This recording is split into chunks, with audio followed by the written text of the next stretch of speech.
2 times a week for 6 weeks, or 3 times a week for 4 weeks, or 2 times a week for 8 weeks. Does that sound familiar? That's like your typical PT prescription, but does it always work? Not all patients need to come in twice a week for 6 weeks or 3 times a week. Even post-operative care doesn't always have to be this sort of cookie cutter thing we see. In cases where patients come in with acute pain, so let's say somebody comes in with lower back pain, or they threw their back out, yeah, I might want to see them twice that week, and then maybe twice the next week.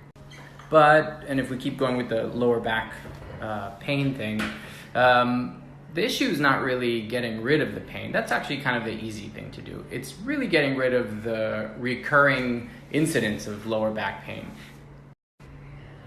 And in those instances, that doesn't really require a patient to come in that frequently. In fact, what happens is that we sometimes become consultants. Okay, so let's break this down from sort of an insurance perspective. So let's say you come in, your insurance says, I will pay for 8 visits. They usually give you a date range, so you have to use the 8 visits by this time. Now you might argue that those 8 visits just aren't enough. There's no way that we can get these patients better in 8 visits. But I think we can. I think if we change the way we use our sort of PT model from twice a week for 6 weeks to twice a week for the first 2 weeks, then maybe once a week for the next 2, and then once every 2 to 3 weeks for the last 2, I think we can use those visits way more efficiently that way.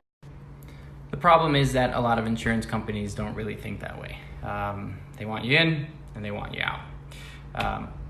Unfortunately for them, physical therapy, I think, is evolving into something else. So whether you're a physical therapist or a referring physician, let's think about why we're putting those twice a week for 6 weeks prescriptions there. What are we really doing? And how can we use our time more efficiently?